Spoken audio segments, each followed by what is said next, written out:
മഹാഭാരതത്തിൽ ഇഷ്ടം തോന്നിയ കഥാപാത്രങ്ങളിലൊന്ന് കർണൻ. ക്ഷത്രിയനായി ജനിച്ച് സൂതപുത്രനായി ജീവിക്കേണ്ടി വന്നവൻ. അതുകാരണം അവൻ അനുഭവിക്കേണ്ടി വന്ന ദുഃഖങ്ങളും യാതനകളും എത്രയോ അധികം. കർണന്റെ ഈ ദുർഗതിക്ക് കാരണം സ്വന്തം മാതാവാണോ അതോ ദുർവാസാവ് മഹർഷിയാണോ? സൂര്യഭഗവാന്റെയും കുന്തിദേവിയുടെയും പുത്രനായി ജന്മം കൊണ്ട കർണൻ കൗരവരുടെ തേരാളിയായ അധിരഥന്റെ മകനായാണ് വളർന്നു വന്നത്. കുന്തിദേവിയുടെ കൗമാരകാലത്ത് അവരുടെ പിതൃഗൃഹത്തിൽ ദുർവാസാവ് മഹർഷി അതിഥിയായി എത്തിയിരുന്നു. ആ സമയം അദ്ദേഹത്തെ പരിചരിച്ച കുന്തിദേവിയിൽ സംപ്രീതനായ മഹർഷി ഒരു ദിവ്യമന്ത്രം അവൾക്ക് വരമായി നൽകി. ആ ദിവ്യമന്ത്രം ചൊല്ലി കുന്തിദേവി ഇഷ്ടമുള്ള ദേവനെ മനസ്സിൽ സ്മരിച്ചാൽ ആ ദേവനിൽ നിന്നും ഒരു പുത്രന് ജന്മം കൊടുക്കുവാൻ സാധിക്കും. ദിവ്യമന്ത്രത്തിൻ്റെ ഗൗരവം എന്താണെന്നറിയാതെ പരീക്ഷിച്ചു നോക്കിയ കുന്തിദേവിക്ക് സൂര്യഭഗവാന്റെ പുത്രന് ജന്മം കൊടുക്കേണ്ടതായി വന്നു. ആ പുത്രനാണ് കർണൻ.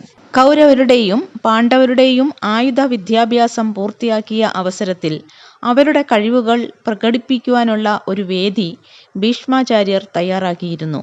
ആ പൊതുവേദിയിൽ വെച്ച് അർജുനനേക്കാൾ മികച്ചതായി പ്രകടനം കാഴ്ചവെച്ച കർണനെ കുലത്തിൻ്റെയും ഗോത്രത്തിൻ്റെയും പേരിൽ അപമാനിതനാക്കിയപ്പോൾ ദുര്യോധനൻ കർണനെ തന്നോട് ചേർത്തു നിർത്തി. അദ്ദേഹം കർണന് അംഗരാജ്യം പ്രദാനം ചെയ്യുകയും രാജാവായി അഭിഷേകം ചെയ്യുകയും ചെയ്തു. അന്നു തൊട്ട് ദുര്യോധനന്റെ സന്തത സഹചാരിയും ആത്മമിത്രവുമായി തീർന്നു കർണൻ.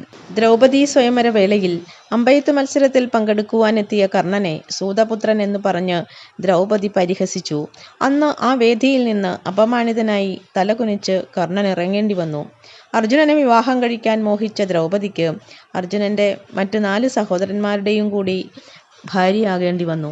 ഇങ്ങനെ എത്രയെത്ര തിക്താനുഭവങ്ങൾ കർണൻ അനുഭവിക്കേണ്ടി വന്നു. വിഷമഘട്ടത്തിൽ തന്നെ ചേർത്ത് നിർത്തിയ സുഹൃത്തിനെ കർണൻ ഒരിക്കലും ഉപേക്ഷിച്ചില്ല.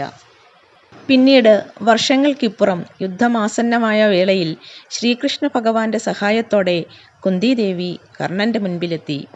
എൻ്റെ മകനായ നീ പാണ്ഡവരുടെ ജ്യേഷ്ഠ സഹോദരനാണെന്നും നീ അവരോടൊപ്പം നിൽക്കണമെന്നും അവർ കർണനോട് അപേക്ഷിച്ചു. കർണൻ മറുപടി പറഞ്ഞു, ഗോത്രത്തിൻ്റെയും കുലത്തിൻ്റെയും പേരിൽ താൻ അപമാനിക്കപ്പെട്ട ഏതെങ്കിലും ഒരവസരത്തിൽ എന്തുകൊണ്ട് തന്നെ മകനായി അംഗീകരിച്ചില്ല? ദുര്യോധനന്റെ ഭാഗത്താണ് അന്യായമെങ്കിലും താൻ ദുര്യോധനന്റെ ഭാഗത്ത് തന്നെ ആയിരിക്കും മരണം വരെയെന്നും അദ്ദേഹം പറഞ്ഞു. അർജുനൻ ഒഴികെയുള്ള ആരെയും താൻ വധിക്കുകയില്ല എന്നും അർജുനൻ മരിച്ചാലും താൻ മരിച്ചാലും കുന്തിദേവിക്ക് എന്നും 5 മക്കൾ ഉണ്ടായിരിക്കുമെന്നും കർണൻ ഉറപ്പുകൊടുത്തു.